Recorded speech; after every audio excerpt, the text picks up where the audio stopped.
દેશની આઝાદી માટે હસતા હસતા પોતાના પ્રાણોની આહુતિ આપી. આ તેમનું બલિદાન આજે પણ આપણા હૃદયમાં દેશ પ્રેમ જગાવે છે.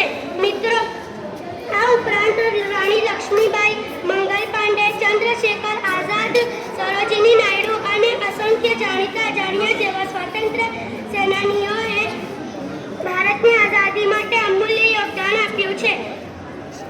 મિત્રો, સ્વાતંત્ર્ય સેનાનીઓએ માત્ર આપણને આઝાદી જ નથી અપાવી, પરંતુ તેઓએ આપણને દેશ પ્રેમ, હિંમત, એકતા અને ત્યાગનો પાઠ પણ શીખવ્યો છે. આજે આપણી જવાબદારી છે કે આપણે દેશનું સન્માન કરીએ, પ્રામાણિકતાથી અભ્યાસ કરીએ, પર્યાવરણનું રક્ષણ કરીએ અને દેશની પ્રગતિમાં પોતાનું યોગદાન આપીએ. ચાલો આપણે સૌ સંકલ્પ કરીએ કે આપણે આપણા સ્વાતંત્ર્ય સેનાનીઓનું બલિદાન ક્યારેય ભૂલીશું નહીં અને ભારતને વધુ મજબૂત, સ્વચ્છ અને શ્રેષ્ઠ બનાવવામાં પોતાનો ફાળો આપીશું. देश माटे जीवવું એ જ સાચી દેશભક્તિ છે. ચાહતી હું મુझसे एक नेक